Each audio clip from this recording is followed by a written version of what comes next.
Loresco, and we are about to present our SLARP research project. Okay, so the first participant is 11 years old, and his mother tongue is Catalan. He speaks it at home and with his parents, and well, at the school he speaks Spanish with his classmates, and he has 4 language subjects that are English, Spanish, Catalan, and German. And well, when he reads or watches some movies, he also does it in Spanish instead of Catalan. And well, he started learning English when he was 3, but he has never attended to any English course or academy.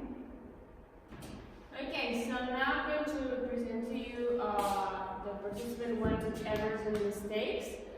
First of all, concerning more phonology, we will hear 2 examples which are based on his mother tongue, which is Spanish and Catalan, as Paula said. So, for example, this one, he said hops, pronouncing the H sound as a J sound. So, this is a Spanish sound or a German sound too. And also the word board, he said bored, which is kind of a Spanish accent. So, we think this is an error coming from his mother tongue, as I said. So then, concerning morphosyntax, we think that he committed a lot of mistakes because we know that he knew the grammar, but he was so focused on thinking of what he was about to say next, making up the story, that he kind of forgot a little bit of the grammar. For example, he said not wakes or doesn't wakes. Of course, he knows that this is not a good way to say it, but as I said, he was focused on making up the story that he forgot about it. And also, he confused a lot between he and she, but again, of course, he knows the difference between he and she, but as in Catalan and Spanish, we don't have this gender for the possessive, he confused that word.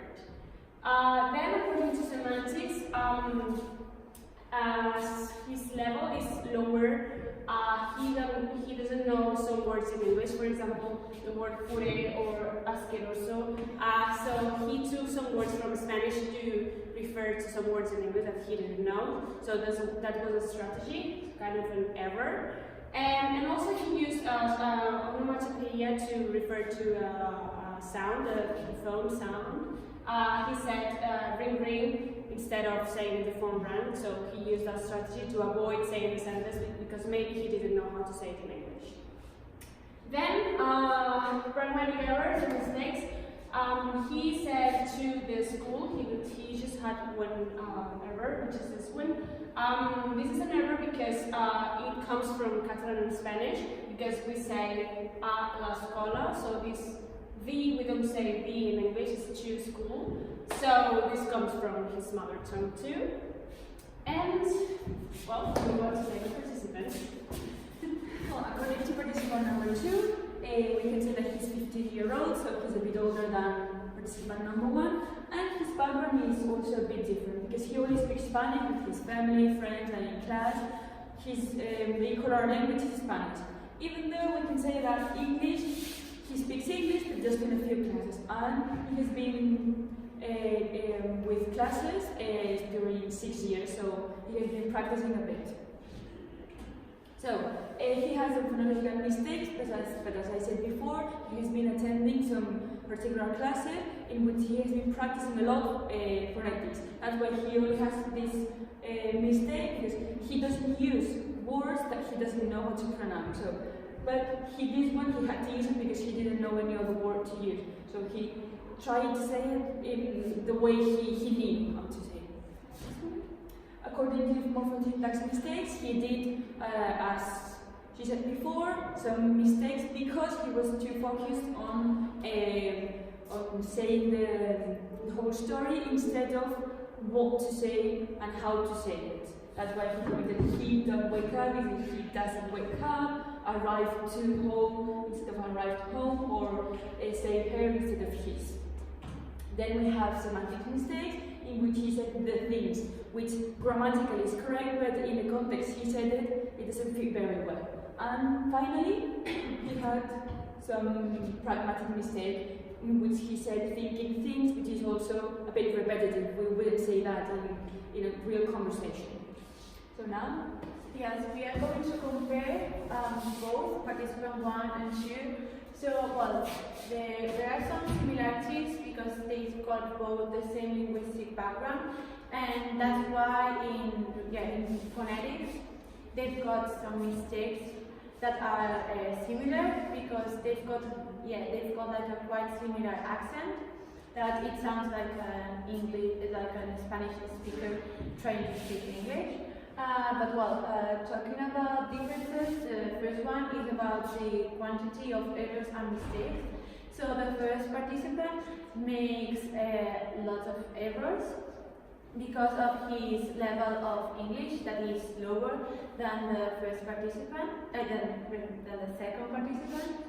And regarding to the use of strategies, the first participant has used lots of them because, as I have said before, he has a lower level of English, so he doesn't know how to say things. So he uses like Spanish words or onomatopoeias. And as the second participant has a higher level of English, he tries to say only the things that are correct or that he knows that are correct. And last but not least, the type of errors and mistakes. The majority of mistakes of both participants are morphosyntactics, but we consider that they have made that because they were focused on telling the story rather than how they tell that, so they forgot about the grammar. We could conclude that the higher of your English level it is, the less errors you're going to make because you know more grammar structures or vocabulary.